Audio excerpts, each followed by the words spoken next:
Hey guys, welcome to the Liberal Hive Mind, a channel solely focused on exposing the abundant hypocrisy of the left. Well, there you have it. It's certainly not the news that we were hoping for, but honestly, in the end, it's not exactly surprising now, is it? Did I think that this was going to be the end result? Did I think that this was going to happen? Not a chance. Honestly, I thought Kari Lake had this one in the bag on election night. But at the same time, at the back of your mind, you and I both knew very, very well that this was a possibility. That it was a possibility that Democrats just magically outperform the polling data significantly, and Republicans don't get the key victories that they needed. Well, unfortunately, that's what happened. And this honestly is the worst defeat of all of them. Because Kari Lake is the future. And man, she was on an absolute roll throughout this entire campaign season. And of course, it just adds to the confusion. It just doesn't make any sense that somebody who dominated the entire time, somebody who was leading in the polls by a significant margin of victory, somehow on election day manages to underperform in a supposed Republican favored environment. It makes you scratch your head and question what is going on. None of this makes sense. And so of course, like usual, let's just have a chat as we take in the final results in Arizona. We've got some stuff to get into, so let's roll the tape. Alright folks, so Katie Hobbs is declared the winner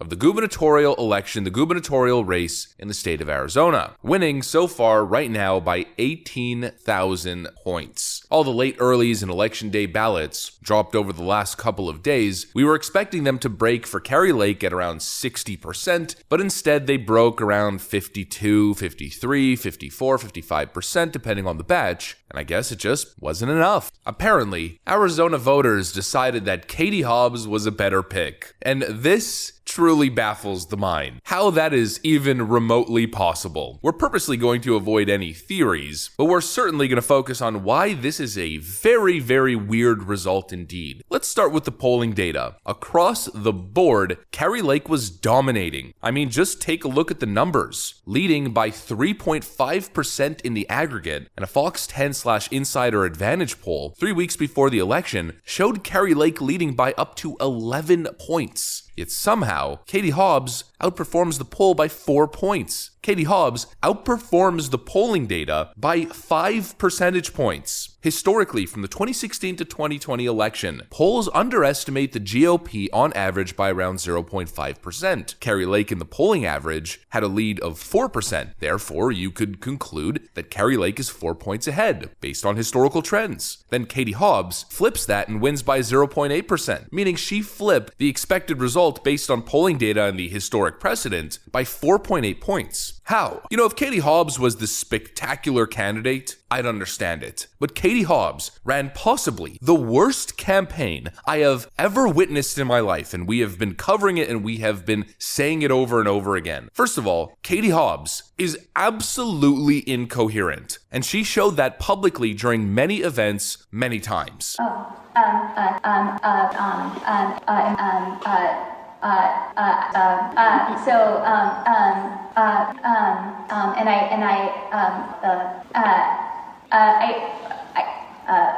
Not only is she incoherent and just not up to the task of governor, but she lacks character, charisma. She doesn't even really have a platform other than Kari Lake is an extremist threat. She barely campaigned, and then on top of that, she refused to debate her opponent, and somehow she manages to overperform by 5 points. The thought that comes to mind is, make it make sense, especially when you consider the fact that Katie Hobbs is totally unimpressive, but her opponent, Kari Lake, not only had character, charisma, energy, a platform, was competent, but was also a total firebrand that the media could not handle. The collective media entity could not handle Kari Lake. So the question is, how could Katie Hobbs even compete against somebody so talented, against a rising GOP superstar? And how is it that Republicans down ballot overperformed Kari Lake, who was supposed to lead the ticket as the main show, the main act, carrying the rest of the down ballot Republicans with her? Utterly confusing, especially when you look at the data at large. The GOP in Arizona beat the Democrats in House races by 6%. Republicans took 6 out of 9 House seats and flipped 2. They took 16 out of 28 state Senate seats. The Republican treasurer candidate outperformed Lake by 5% and Masters by 9%, yet Katie Hobbs takes governor and Kelly takes senator. An interesting observation by Kyle Becker on Twitter. You know, discrepancies are one thing, but this kind of discrepancy, it's truly baffling. Do we know what's going on here? No. And the answer is, and what makes it even more ridiculous, the only person who knows the answers here is Katie Hobbs, because Katie Hobbs, as acting Secretary of State, was in charge of her own election. I mean, talk about a conflict of interest. Katie Hobbs ran her own election while she was on the ticket for the highest seat in the state of Arizona. And of course, people are saying, well, Brian Kemp did the same thing in 2020. Well, that's not a justification. That doesn't make it right. It's wrong. It's a clear conflict of interest, and she should have immediately recused herself. And it raises even more questions in the minds of GOP voters who are just struggling to grasp the results here. How does it make sense that polling averages that historically underestimate Republican support are now underestimating Democrats in very particular states with very particular laws? Well, of course, as we know, it's about to get real messy in Arizona. We're now hearing results that Kari Lake is planning a massive lawsuit and investigation. And I'd say with good reason, not only because it's confusing, but because of what happened with tabulators on the day of. It's completely unacceptable, especially considering most of the issues reported happened in Republican counties and Republican districts where tabulators were just not working. The day of one of the most important elections to decide the fate of the state, what direction it's going to go in when it comes to its leadership positions, the election system just totally breaks down in places where Kari Lake is expected to overperform. How many people left those lines as the election system broke down? The question is, are Republican voters being disenfranchised in the state of Arizona? It's something that absolutely must be investigated. It should not just be let go as, oh, well, you know, stuff happens. Well, why is it that stuff just always happens to Republicans? That's, I think, the question we need to be asking ourselves right now. Whatever's going on in Arizona is a complete and utter disaster. And honestly, if you really think about it, considering the circumstances, it's a total miracle that Kari Lake even performed as admirably as she did, considering the deck was stacked against her. Not only the failures of the state on so many different levels, we'll just leave it at that, but also the GOP pulling funding away from her and even funding her opponent in the primaries. Not to mention Liz Cheney spending $500,000 campaigning for Democrats in the state. Cheney continues to prove herself one of the most despicable human beings, clearly angry and vengeful, instead of just accepting the results of the Wyoming election and the fact that people don't want her in the party anymore. Instead of just gracefully going away, she decides that she's going to sabotage the most important Republican election ahead of the 2022 midterms. I mean, this whole thing is just frustrating. It makes you angry, it makes you confused. And all I know, one prediction that I could make absolutely 100% accurately, is that Arizona is about to get real